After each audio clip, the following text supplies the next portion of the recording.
Hai Sobat PBI, kalian sedang mendengarkan Bidik Podcast, bincang-bincang pendidikan podcast by Pendidikan Bahasa Inggris UAD.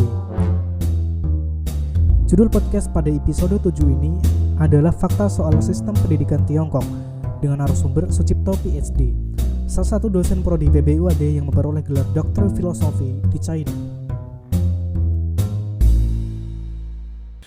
Assalamualaikum warahmatullahi wabarakatuh. Kembali lagi di Bidik Podcast, podcast by Pendidikan Bahasa Inggris Universitas Ahmad Dahlan. Dan kali ini tamu saya sangat luar biasa. Beliau adalah Pak Cipto. Beliau dulu dosen saya. Dan tampak awet muda, kita tampak selisih cuma berapa bulan padahal beliau cukup senior ya. Apa kabar Pak Cipto? Alhamdulillah Mas Yuda. Alhamdulillah baik. Alhamdulillah. Bagus sih topinya. Ini terinspirasi dari sebuah drama. Judulnya apa? Oh ya, Pinky Blinders. Kira pengen jadi penyair. Iya, topi penyair atau topi penyopet biasanya, pencopet. Oke. Hari ini kita akan ngobrolin soal bagaimana pendidikan di Tiongkok atau di China. Karena apa? Karena Pak Cipto ini sudah cukup sering ke China ya. Ada kedua kali apa 3 kali ya Pak? Banyak kali ya. Dulu sempat tahun 2011 itu yang pertama kali ditugasi oleh UAD untuk menjadi pengajar di Guangxi. Kemudian 2018 ke sana lagi bukan untuk ngajar tapi untuk belajar untuk S3 di kota yang berbeda. Dan tahun ini Pak Cipto akhirnya menyelesaikan PhD di namanya Central China Normal University. Oke. Di kota Wuhan. Wuhan itu tempat lahirnya virus COVID-19 ya. Jadi kita perlu mencurigai kalau yang bawa COVID ke Indonesia itu adalah Pak Cipto. Oke, jadi beliau kebetulan memang alhamdulillah waktu itu tidak kena malah. Karena sudah di Indonesia. Malah enggak sempat kena, Pak. Tidak kena alhamdulillah. Saya kayaknya kena 2 kali deh. Oke. Pertama itu tahun 2011 itu berapa tahun Pak di sana? 1 tahun saja. 1 tahun saja saya tidak melanjutkan. Karena waktu itu saya sudah pingin untuk S3 jadi kemudian persiapan sana sini. Lamar sana sini cari beasiswa sana sini jadi hanya dapat saya takdirnya adalah China. Jadi takdirnya di ada China. Hadis entah doif entah ini ya intinya belajarlah sampai ke negeri Cina itu ya. Iya. Itu Pak Cipto akhirnya melakukan itu. Oke. Pak Cipto, yang paling mendasar perbedaan antara pendidikan di sistem pendidikan ataupun apapun terkait pendidikan antara Tiongkok atau China dengan Indonesia apa Pak? Yang paling mengesankan ya, tapi secara umum sih sama ya. Jadi pendidikan itu ingin merubah masyarakat menjadi lebih baik gitu ya, melalui proses yang dilakukan, mencerdaskan, mencerahkan gitu, kemudian lahirlah orang-orang yang terdidik yang kemudian berada di masyarakat menjadi aktor perubahan kayak gitu. Tapi ada yang mengesankan saya itu satu di antaranya posisi guru atau penghargaan masyarakat terhadap guru itu luar biasa. Itu ya, saya sendiri merasakan pernah jadi guru di sana. Jadi di kampus gitu saya dipanggil Lause. Artinya adalah ya guru. Lause. Guru. Terus ketika saya jadi mahasiswa, saya memanggil profesor, memanggil para dosen ya Lause. Jadi posisinya cukup terhormat begitu guru itu. Dan ini perlu ya jadi pembelajaran buat kita itu bagaimana memposisikan guru gitu. Jadi ini buat pendidikan Indonesia sekarang bisa jadi pembelajaran yang cukup berharga gitu. Kita tahu sendiri ya posisi guru di Indonesia seperti apa. Kadang malah tidak dihargai oleh muridnya tidak sendiri, dihargai oleh sekolahnya sendiri, lingkungan, oleh oleh negara. Iya. Oleh negara. Jadi yang paling mencolok dari Ya. perbedaan itu adalah bagaimana penghargaan mereka. Iya, terhadap guru. ya, Penghargaan itu kan macam-macam Pak, Ya. secara apa sikap betul. dan secara kesejahteraan. Ya. Itu yang dimaksud yang mana Pak? Ketika saya pernah baca juga, ketika diadakan survei gitu ya, bagaimana penghargaan masyarakat terhadap guru dibandingkan negara lain, bahkan Eropa sekalipun, itu Cina menghargai guru itu. Jadi levelnya itu misalnya kalau di Indonesia misalnya dokter melebihi guru gitu ya, Oke. misalnya begitu. Sana bisa seimbang gitu. Bisa simbang Ya, antara profesi begitu, ya. guru dengan dokter ya. Di mata masyarakat begitu. Oke. Ya. Di mata negara gimana tuh? Maksudnya dari sisi kesejahteraan itu kan problem besar. Ya, tentang saya guru di kurang Indonesia. begitu mendalami yang itu yang jelas, tapi mereka cukup ini ya. Baik hidupnya ya. Maksudnya ke negara punya mimpi itu kemudian didukung oleh struktur yang ada, oleh SDM yang ada sampai ya termasuk guru di dalamnya. Artinya guru juga mendukung secara penuh apa yang menjadi visi misi negara gitu, yang itu besar tentunya visinya gitu. Ya. Jadi ini supportnya bagus lah ya. Ya. Support negara. Kemudian seperti itu. Oke. Kehidupannya baik lah gitu ya. Ya. Kalau Pak Cipto ini agak enggan bicara soal nominal. Tapi ya tetap aja ada fenomena misalnya keluar dari apa namanya dunia pendidikan ya, seperti ini siapa si Jack Ma itu. Dulu guru bahasa Inggris itu. Dia memilih untuk terjun untuk startup gitu ya, dan menjadi orang yang luar biasa, kaya dan mempunyai pengaruh besar gitu. Itu Jack Ma tuh guru, Guru bahasa Inggris loh. Iya, guru bahasa Inggris. Toha siapa tahu besok jadi Jack Ma-nya Indonesia. Oke, gitu Pak. Kalau dari jenjang sekolah tuh Pak, kita kan dari TK, SD, SMP, SMA, perguruan tinggi. Nah, kalau di Cina itu gimana Pak? Sama seperti itu ya. Cuma sana itu yang saya temui misalnya satu kompleks gitu ya, kampus gitu ya. Di sana ada TK, ada SD, ada SMP gitu, ada di lingkungan. Biasanya satu paket gitu Pak. Yang saya lihat TK SD gitu ya. Saya mendapati di kompleks kampus gitu. Ya. Jadi kayak kita punya tuh jalan kapas. Ya, tapi langsung mungkin ya lebih satu lokasi kan dari TK, SD, SMP sampai kampus. Perguruan gitu, kompleks perguruan gitu ya. Jadi gitu. Kalau di Cina rata-rata demikian ya Pak ya. Yang saya temui seperti itu. Oke. Itu dari jenjang berarti tetap aja preschool gitu, elementer gitu-gitu. Sama. Oke. Kalau ini Pak, sistem pendidikannya pernah mencoba mencari tahu tidak itu mereka menamakan diri atau Pak Cipto akhirnya kayaknya dia sistem pendidikannya semacam ini gitu.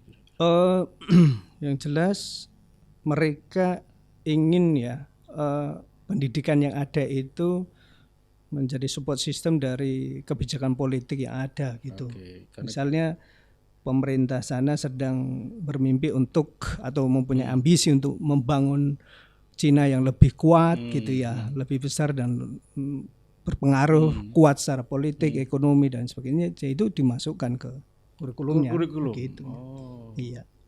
Jadi kebijakan yang terstruktur gitu ya, yang dijalankan secara nasional begitu.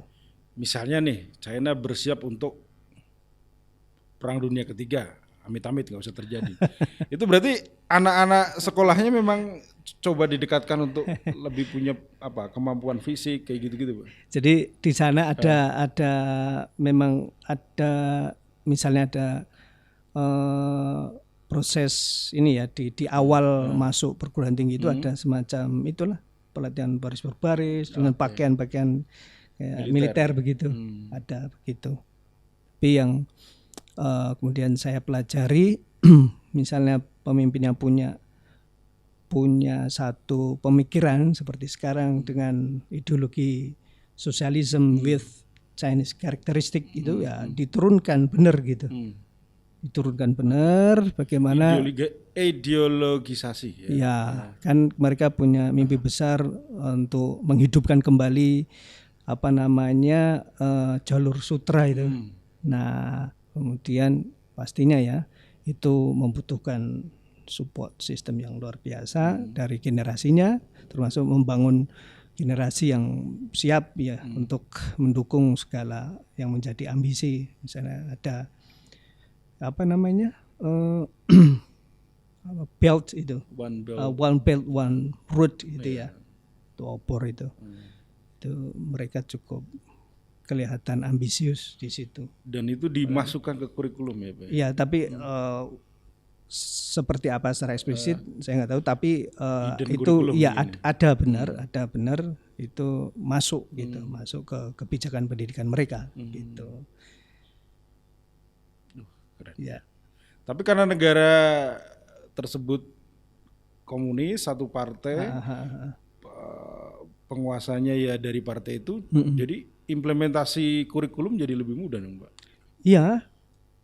Iya pasti ya, pasti itu akan menjadi satu faktor yang menguntungkan buat mereka ketika punya kebijakan gitu ya. Sekali tidak sesuai dengan apa namanya kebijakan nasional kan akan terlihat ya, gitu. Ya meskipun demikian mereka itu bukan lagi sebuah negara yang dulu dijuluki sebagai tirai bambu gitu ya. Dengan ideologi yang baru tadi, sosialisme dengan karakteristik Cina, mereka kan terbuka, ada satu sifat yang membuka diri untuk enggak komunis amat ya Pak ya? Tidak dengan kata itu. Bahkan sekarang tambah lagi, sosialisme berkarakteristik Cina di era yang baru, begitu. Kira-kira terjemahnya semacam itu ya, Pak? Kan gitu. Dan dulu di masanya Mao Zedong itu mereka ya sedang berdiri gitu. Kemudian masanya Deng Xiaoping mereka mulai membuka diri ya. Kemudian sekarang ya lebih meningkatkan lagi kemajuan. Ekspansi. Ya, ekspansif sekali. Ya. Karena kalau kita belajar misalnya soal sistem politik, sistem ekonomi dari negara sosialis kan, Cina mempraktekkan yang beda kan, pakem yang sama, yang udah berbeda lah ya Pak. Ya. Enggak tapi tidak mau juga dibilang lepas dari akar sosialisme. Tapi kalau sosialisme dengan gaya lama itu mereka juga memusuhi sendiri gitu. Misalnya tadi menutup diri, enggak juga. Jadi justru malah membuktikan ternyata bisa dikawinkan antara sosialisme dengan kapitalisme yang dulu vis-a-vis gitu ya. Tapi Cina bisa berwajah itu gitu loh. Bisa berwajah. Dan di pendidikan itu kelihatan Pak, apa mix antara itu. Ya mereka kan ini ya memang cukup kompetitif ya untuk warganya untuk mendapatkan kampus-kampus terbaik misalnya gitu. Itu cukup terlihat pemandangan itu gitu ya. Walaupun terkini itu menjadi ini ada tren kalau mengikuti ada tangping itu. Jadi ada lying flat. Jadi ada kebijakan bekerja 996 itu ya. Jadi saya 9 pagi sampai 9 malam selama 6 hari itu ternyata memunculkan perlawanan di kalangan kaum muda gitu. Jadi kalau bahasanya di Indonesia ya gerakan rebahan itu. Rebahan. Jadi menarik gitu. Jadi mereka memilih, ada yang beberapa memilih resign gitu. Dari kampus atau dari pekerjaan. Dari pekerjaan memilih ya menikmati santai gitu, tidak stres kayak gitu. Karena mereka mungkin ada sisi-sisi yang mereka tidak dapatkan ya dengan kerja yang begitu ya berat gitu. Dan ini menjadi PR tersendiri ketika mereka perlawanannya sudah masuk sosial media, ya negara mau nggak mau berbuat untuk karena di mata negara itu nggak baik. Yang baik ya mereka harus kerja. Tergantung gitu. Kita melihatnya kalau gitu. Mereka yang melawan ini kan melihat dari sisi kemanusiaan, Iya, mungkin ada iya. yang hilang gitu ketika mereka Kita tuh menjadi manusia, robot-robot itu oke. menjadi mesin gitu ya. Ternyata ya ini kalau kita lihat dari perspektif kita, ya ini perlu Ya, gitu ya, pelajari. rebahan kan Indonesia banget, Pak. Tapi mereka bukan benar-benar tidak produktif gitu ya. Katanya ya ini hanya pilihan gitu. Iya. Pilihan yang bijak gitu loh. Artinya gini, Pak. Artinya bahwa negara kan lewat kurikulum, lewat sistem pendidikannya pengen mencetak orang-orang yang mampu tuh kerja 9 jam itu, Pak. Iya, dengan Cuman ambisi. ternyata entah dari mana Ya, anak-anak ini justru punya pandangan yang berbeda gitu Ya, kan, dan ada, melakukan ya, perlawanan ya. kultural Mungkin gitu ini ya. dampak juga dari pandemi ya, ketika mereka bisa bekerja dari rumah misalnya gitu. Oh, ternyata ada rumah nih, gitu. Ada keluarga nih, kayak gitu. Ya kan berarti ada dunia lain yang bisa mereka nikmati selain dunia di perusahaan kayak gitu. Yang penuh dengan tuntutan, yang bisa membuat stres gitu ya. Ini luar biasa. Menarik untuk dipelajari lebih jauh. Perlawanan kultural itu ya, Pak ya. Ya. Terus gini, Pak, kalau di ranking PISA, di ranking mana-mana itu anak pelajar-pelajar Tiongkok itu unggul, Pak, di dunia. Termasuk ketika di peraih Olimpiade Matematika itu yang terbanyak di atas adalah anak China dan anak USA. Tapi ternyata anak USA juga adalah mereka China. Nah, Pak Cipto yang sudah lama di sana gitu. Memang anak Tiongkok cerdas, Pak.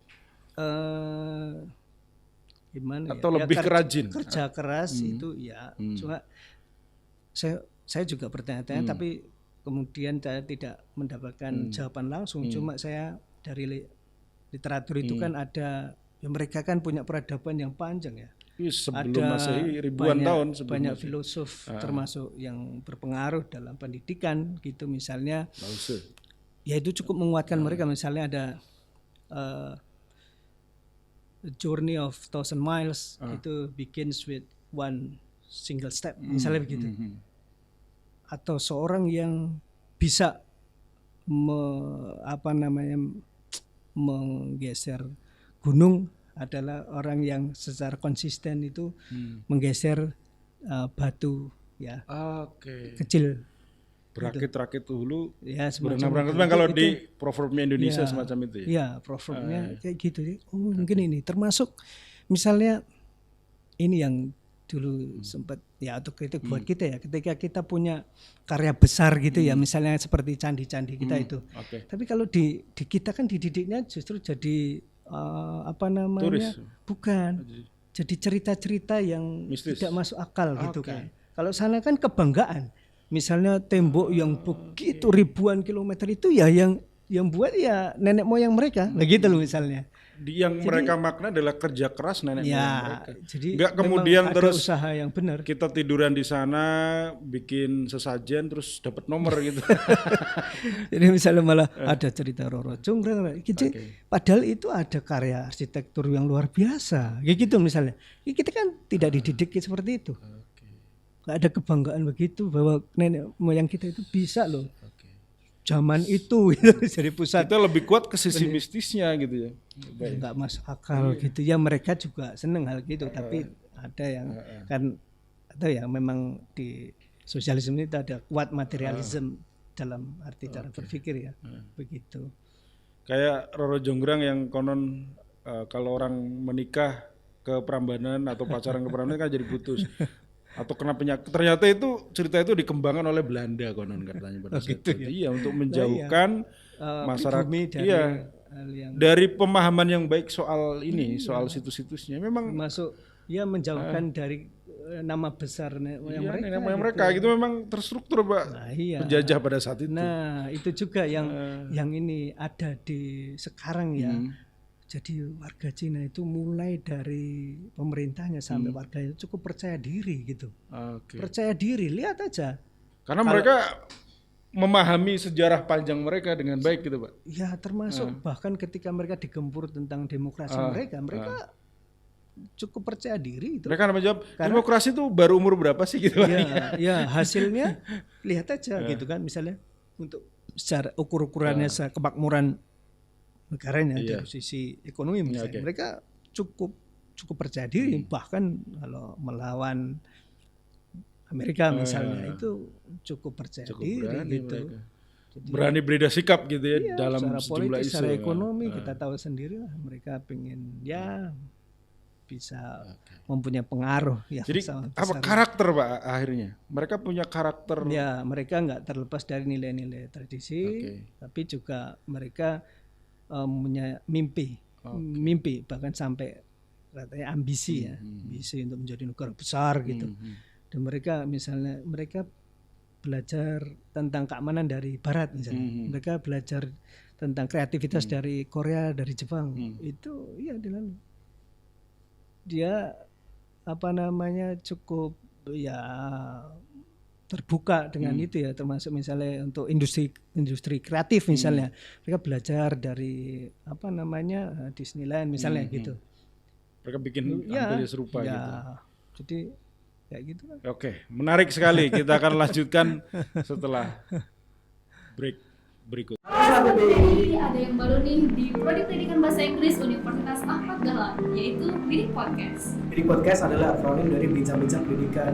Jadi podcast ini kita akan membahas hal tentang pendidikan, terutama yang ada di program studi Pendidikan Bahasa Inggris Universitas Ahmad Dahlan. Kalian bisa tonton podcast kita di Spotify, PBI UAD, atau di YouTube Pendidikan Bahasa Inggris UAD. Jangan lupa tonton terus ya.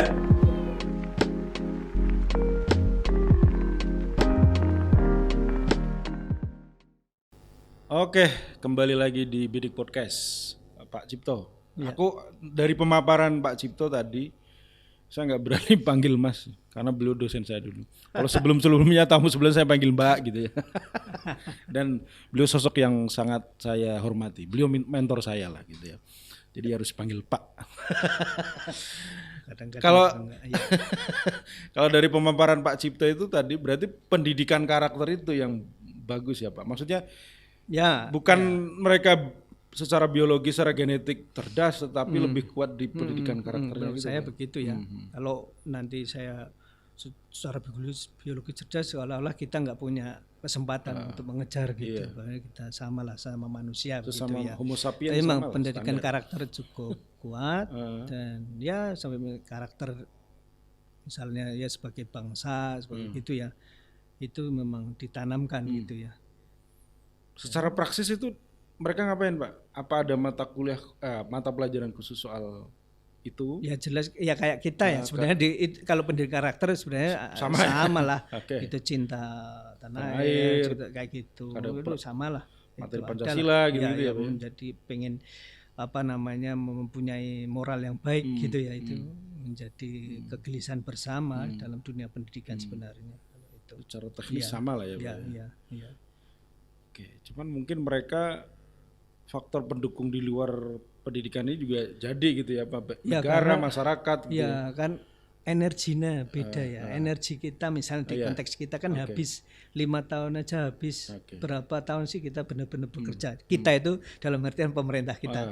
Gitu. Kalau mereka kan terbiasa berpikir dinasti, tapi dinasti bukan sekedar untuk ganti penguasa gitu. Tapi mimpinya panjang gitu loh. Jadi ya luar biasa sekarang cukup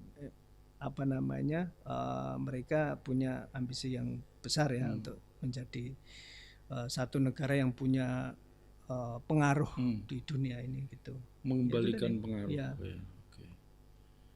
Terus ini Pak, kan kalau kita ya banyak disajikan di berita, di sosial media kalau China kan negara otoriter Pak. Sebenarnya sampean yang pernah lama tinggal di sana itu gimana Pak? Saya kan sebagai bagian dari warga Indonesia yang beragama Muslim, tentunya yang pertama mesti yang dicari kesempatan untuk beribadah, terutama beribadah sholat Jumat gitu misalnya. Tentunya ya jangan dibandingkan langsung dengan kita. Salah itu. Salah kalau misalnya bodoh. Ya misalnya ada di mana-mana ada masjid, musola, ada azan gitu. Ya jelas-jelas itu negara sosialis ya tentu sangat jarang ya ini. Tapi tidak kemudian kesulitan kita setiap Jumat, bahkan ya itu hari yang ditunggu-tunggu ya untuk saya dan teman-teman itu. Jumat itu menjadi hari yang memang kerasa banget hari besar gitu. Kita bisa naik. Nah ini sekalian menikmati transportasi yang canggih gitu ya, subway dan sebagainya. Jadi kan misalnya tinggal di Wuhan, Ya. sholat Jumatnya di mana Pak? Sholat Jumatnya paling ada 30 atau 40 menit naik subway atau naik bis. Itu kota di gitu. ada fasilitasnya. Ada 3 masjid yang saya dengar, yang 3 itu sudah saya kunjungi, masih ada satu lagi atau 2 lagi yang Di Wuhan belum itu ya Pak? Iya. Oke. Gitu. Jadi di sana ada beberapa, saya pernah bahkan ngerekam, saya pernah upload di Facebook juga.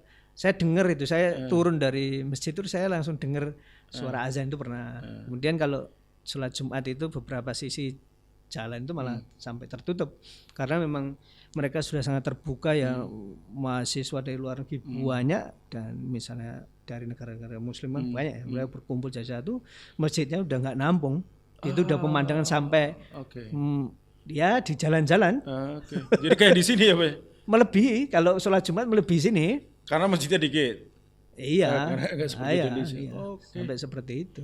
Dan ini Pak, bayangan saya kalau lagi sholat kayak di beberapa negara Eropa yang cukup rasis terus ada polisi. Nggak ada, biasa aja gitu. Tapi memang mereka itu kan ya bukan hanya kita yang beragama ya, tapi ya apapun kan terawasi. Oke, lewat CCTV. Ya, iya CCTV di mana-mana kan. Kita aja masuk kampus saja dengan apa namanya, face dengan recognition. ya facial recognition aja udah bisa gitu. Jadi benar-benar mereka maksimalkan keamanan itu dan nggak bisa nih kalau kita leluasa ya kayak melakukan kejahatan gitu ya. Berarti Kesedihan gitu Hak, ya. kalau kamu di Cina kamu nggak bisa nuker sandalmu lagi ya. Kalau di sini kan kamu biasa Tapi masih aja misalnya ada pencuri atau kehilangan motor, kehilangan sepeda itu ada juga. Ya, ada juga.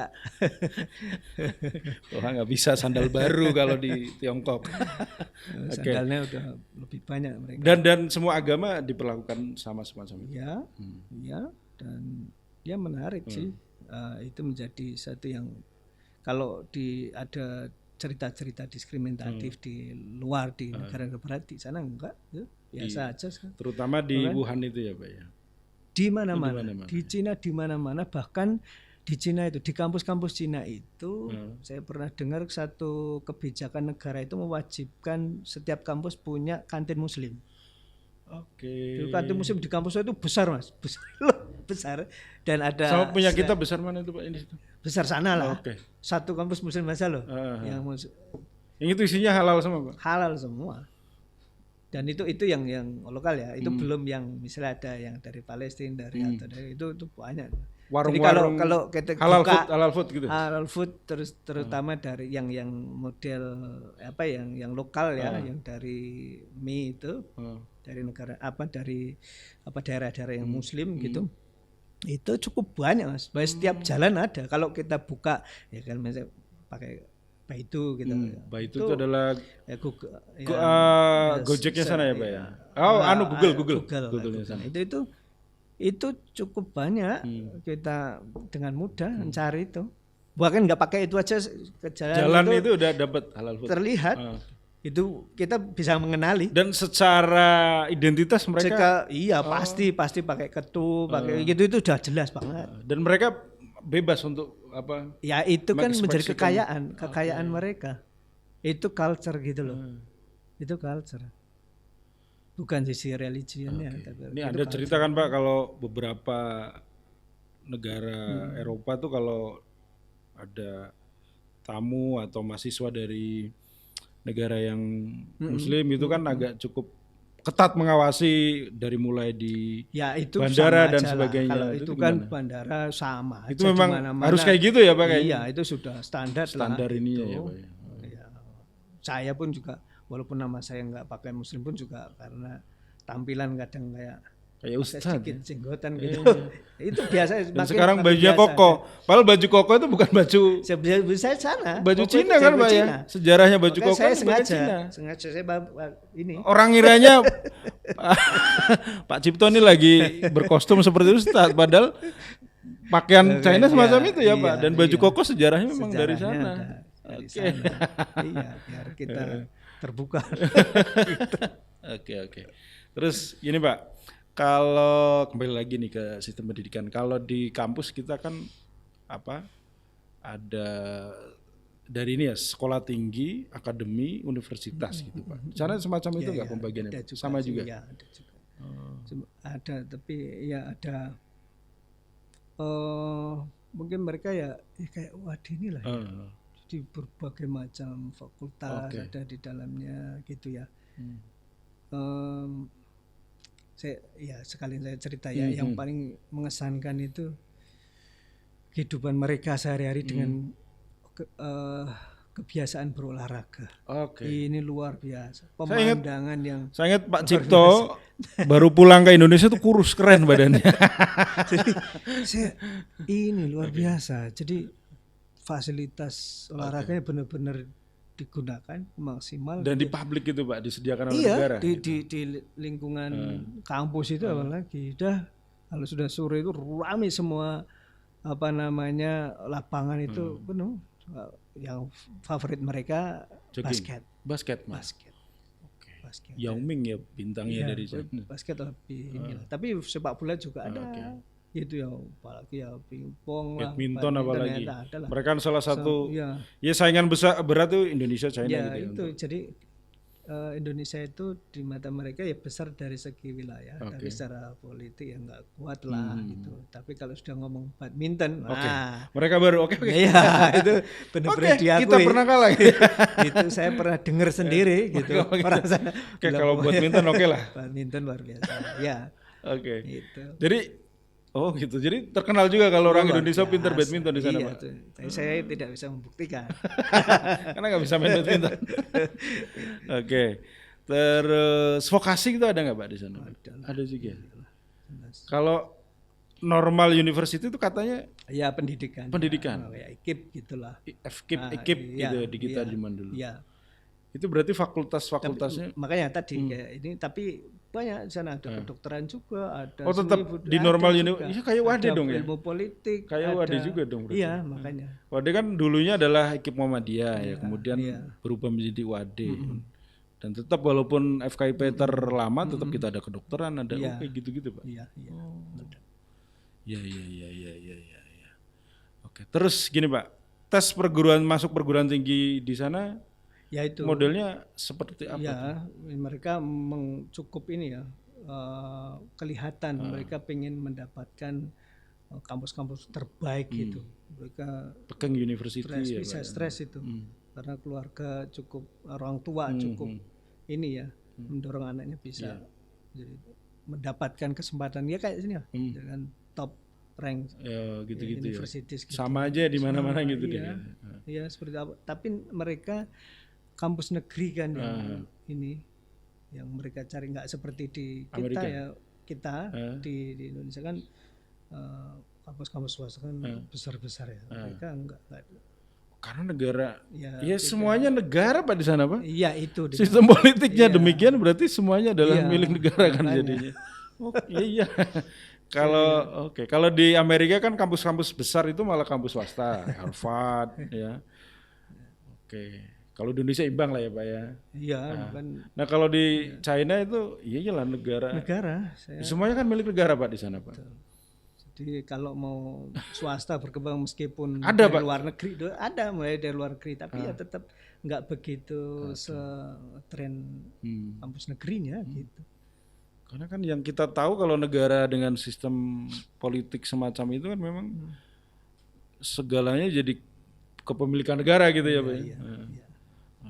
Terus ini Pak yang menarik soal social credit nih, yang hubungannya sama CCTV dan sebagainya gitu kan. Konon kan ya setiap individu di sana kan punya data ya, misal yang lewat CCTV, lewat catatan kriminal dan sebagainya itu. Terus kalau saya misalnya banyak melakukan kesalahan, pelanggaran itu, saya akan mendapatkan akses pelayanan yang lebih sedikit gitu. Misalnya mau ngajuin KPR jadi susah, atau anaknya sekolah di ini apa gitu kan. Sementara mereka yang baik gitu-gitu, catatan kriminalnya bagus, sedikit itu akan ini. Itu namanya kan konon katanya adalah kredit sosial. Pak Cipto merasa berada di sistem itu dan nyaman tidak gitu ketika di sana? Gini ya, tergantung ini ya perspektifnya ya. Kalau perspektif yang liberal itu ya sangat tidak nyaman Iya. gitu. Tetapi sebuah negara kan perlu pemerintah yang kuat ya. Kalau kita bawa ke kita gitu ya. Tahu saya kalau ngomong negara kita kalau dihadapkan sana. Sana negaranya sudah punya mimpi. Oke. Tapi kita kan kebalikan. Warganya yang punya mimpi. Kalau saya itu kadang ini kalau dari segi warga antar warga kita bisa beradu deh gitu. Nggak kalah gitu, nggak kalah pinter, nggak kalah kreatif, nggak kalah inovatif. Iya warganya. Tapi kan akan dihadapkan dengan kebijakan pemerintah. Kayak gitu loh. Mendukung nggak gitu? Lah itu dia. Saya berpikirnya kayak gitu. Jadi tapi kalau misalnya untuk hal tertentu kan misalnya Indonesia kan kadang selalu bebas. Orang akhirnya negara di level manapun ya pemerintah level manapun kan kayak nggak punya wibawa. Kok orang dengan mudah misalnya terjadi kejahatan, pembunuhan ini kan semacam ini keprihatinan. Di sana nggak berani lah. Itu di mana-mana CCTV. Nah itu misalnya, tergantung kita melihatnya, CCTV kemana. Tapi ada misalnya beda ya. Kalau kita kan seneng misalnya di sosial media kita, akun kita, profil kita ya gambar kita. Mereka itu jarang sekali yang isinya mau. apa, gambar apa, Pak? Ya nggak kelihatan. Nggak jelas. Nggak jelas. Orangnya nggak jelas. Sedikit sekali yang benar-benar menunjukkan itu. Teman-teman saya yang itu kok termasuk profesor gitu jarang. Boneka Pak Cipto di sana gambar kucing, saya, boneka, Hello Kitty. Saya masih budaya kita lah menunjukkan foto di mana kita. Kira ganti foto Hello Kitty. Enggak. Jadi ya kita tetap menunjukkan aja kita. Tapi akhirnya belajar. Dulu ya bertanya-tanya kenapa mereka itu sangat sulit kayak gitu, enggak kayak kita gitu loh. Enggak ditunjukkan gitu, nge-expose gitu. Ini ketemu enggak jawabannya apa, Pak? Ya gitu. Mereka pengen ada privacy, mereka pengen ya keamanan karena gitu. Saking mereka sudah datanya ya kan dimana-mana teknologinya gitu. Mereka bisa misalnya ya biar tidak digunakan untuk kejahatan misalnya kayak gitu. Oke. Terus Pak, pas Bapak di sana kan nggak ada Google, nggak ada Facebook, kan di sana dilarang, Pak? Bisa tapi pakai VPN. Kita belilah VPN. Tapi tahun kedua itu sudah mulai bebas ya, WhatsApp itu bebas. Oh, udah bisa Pak sekarang? Bebas saya waktu tahun kedua saya sudah bisa. Tanpa VPN pun bisa buka WhatsApp? Tapi ya di balik itu kan mereka canggih ya. Crawling kalau data. Misalnya nggak maksud saya nggak boleh WA tapi kan punya WeChat. Iya. Nggak boleh Google, nggak boleh misalnya pakai Google mereka punya Baidu kayak gitu-gitu. Jadi pantas gitu loh. Tapi punya tawaran gitu. Kalau kementerian apa yang baru bocorin data pribadi kita? Kayak dia kan suka blokir tapi nggak punya aplikasi serupa. Gitu.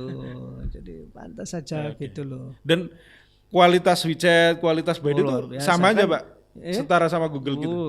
Ya bahkan ya ada beberapa kan ya mereka bersaing ya. Mereka bisa ambil sana sini tapi juga kemudian mau nggak mau mereka bisa memproduksi semacam TikTok itu misalnya ya. TikTok iya China. Ya makanya kan awalnya mungkin kan belajar dari Instagram, gitu dari kan. YouTube gitu. Ya ternyata mereka bisa lebih mempunyai ciri sendiri kan, malah dipakai juga. Maka akhirnya semuanya sekarang ini Pak, YouTube, Instagram itu sama-sama punya fitur video pendek. Nggak mau kompetisi dengan mereka kan. Nah itu mereka juga nggak ingin warganya yang begitu banyak itu kok begitu saja menggunakan aplikasi miliknya mereka misalnya. Karena mereka sadar kalau mereka nggak jadi produsen, mereka menjadi market yang luar biasa besar. Iya itu benar-benar. Kan kita juga market besar Pak. Harusnya kita sadar dong Pak. Sebenarnya tadi loh kan tadi sana negaranya bermain gitu loh, jadi nggak ingin saya lindungi warga saya kan gitu. keberpihakan mereka iya ini. kan, makanya harus warga saya dengan apa? Mereka kemudian memanggil keturunan-keturunan Cina yang Di pinter-pinter Amerika itu gitu. dipanggilin kayak gitu mereka. Iya. Beri kesempatan untuk membangun bangsanya. Mereka punya dana gitu. Dimodali enggak. Kalau kita kan kenapa banyak kemudian teman-teman kita yang pintar-pintar nggak balik kan karena jaminan Di antaranya itu support. Dia bukan hanya masalah bagi penghidupan mereka, support untuk risetnya, support ya untuk penghargaan apa. terhadap ilmu yang dia miliki, Iya, kadang-kadang kepakarannya gitu-gitu. Mereka disuruh bukan apa tapi support dananya dan negara kurang ya, jadi akhirnya mereka jadi ini. memang Cina itu pengen tidak kalah dari sisi manapun. Oke. Dari olahraga jelas, kalau olimpiade Iyalah, kita lihat, iya. dari ekonomi jelas sekali kan. Hmm. Jadi renminbi yuannya juga luar biasa selalu. Kalau kita lihat aja dengan kata kunci yuan versus US dollar gitu di mana-mana itu termasuk di riset kayak gitu-gitu.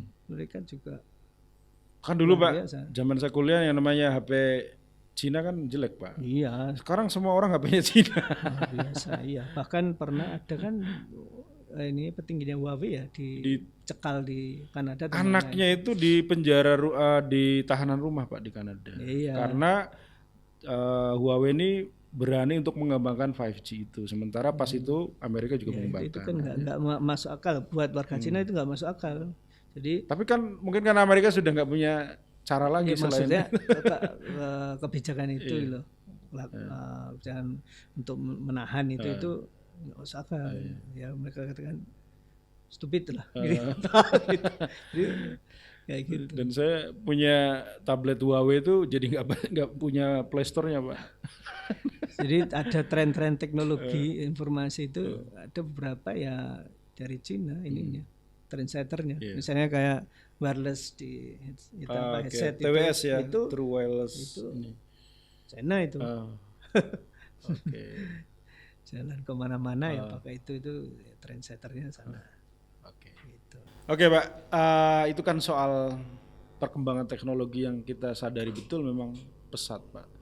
Terus akhirnya ada, ini kan bukan fenomena di Indonesia atau di China sendiri, itu fenomena global Pak, di mana kembali negara-negara ini mengkaji soal apakah demokrasi ini memang sistem yang paling sesuai untuk pemerintahan di dunia saat ini gitu. Karena kita lihat fenomena di Inggris ya, Inggris keluar dari Brexit, terpilihnya Donald Trump dan sebagainya itu kan mengindisikan sebuah kebangkitan atau ini apa istilahnya,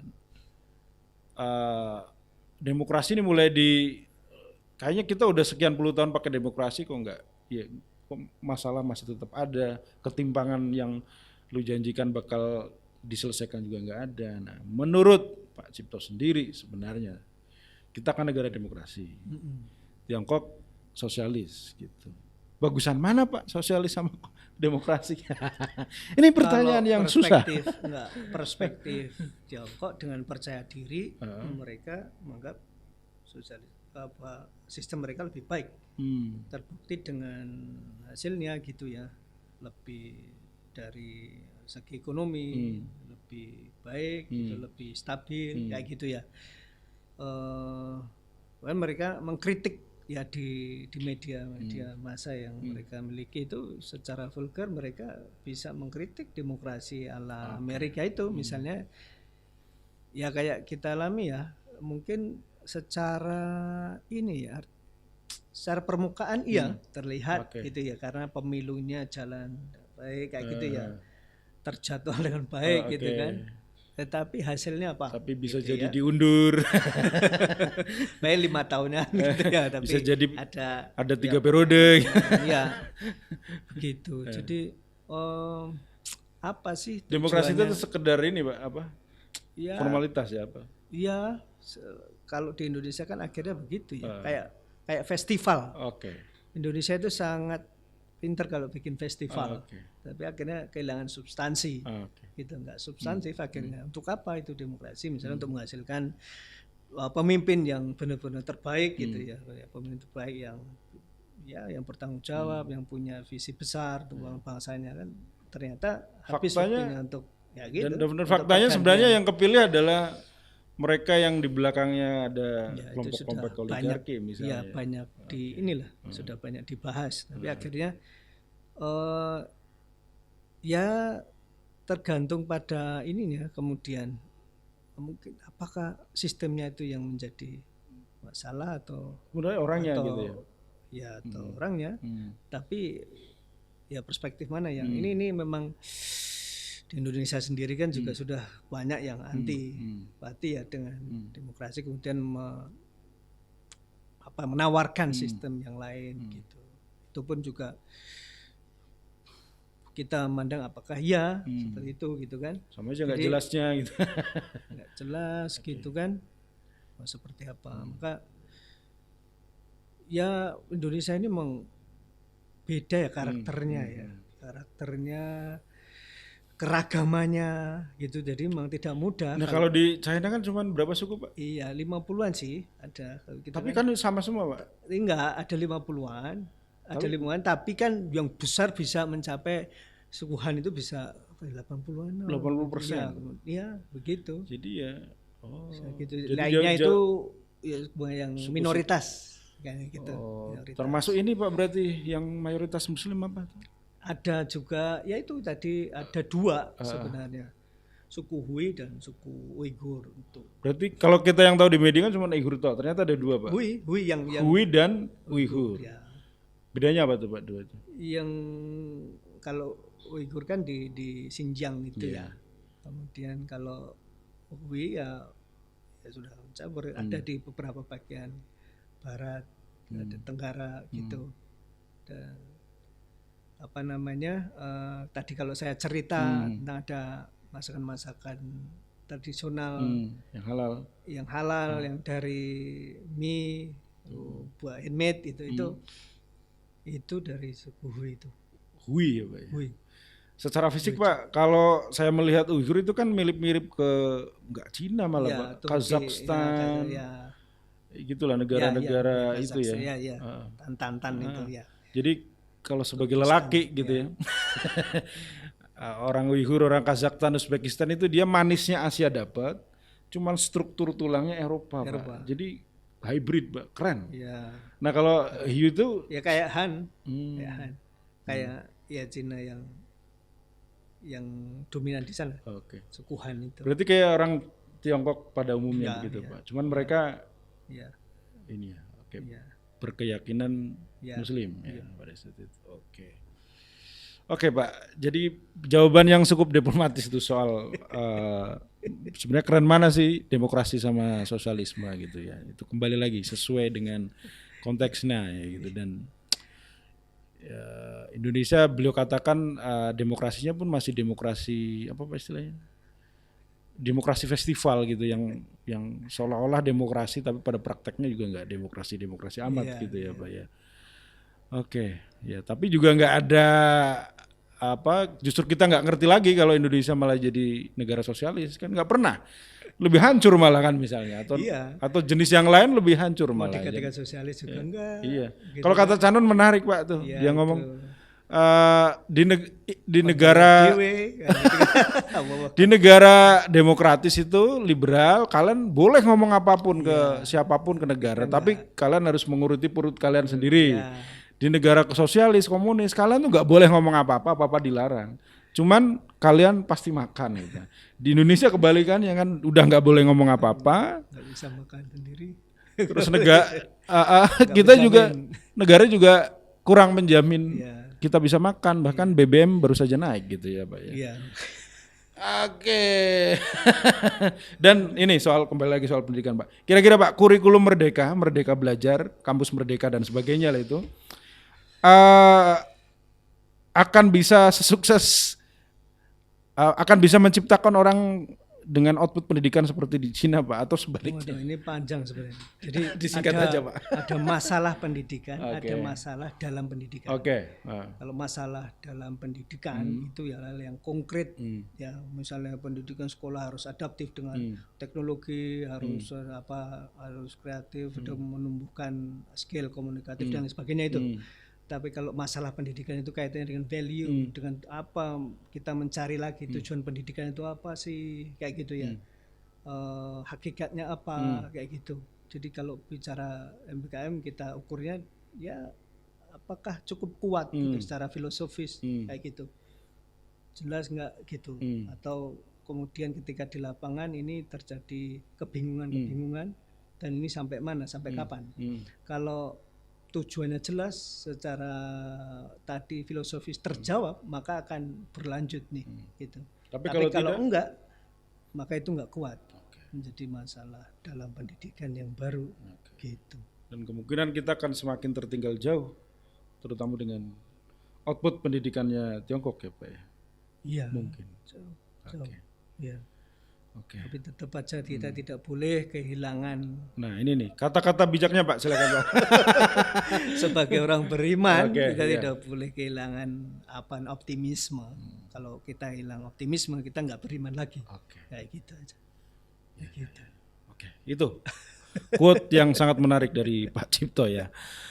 Oke, kita harus mengakhiri obrolan yang mengasihkan ini. Mungkin nanti bisa dilanjut ya karena kayaknya masih menarik tuh Pak ngobrolin soal Tiongkok ya. Kesempatan kita ngobrol-ngobrol. Ini tapi terlalu ini ya. Ini nggak ada kopinya biasanya ngobrol. Oh ini saya kosong Pak malah Pak, cuman properti tok tak. Yang penting tulisannya waduh Pak ya pendidikannya. Oke, kita ketemu di kesempatan berikutnya.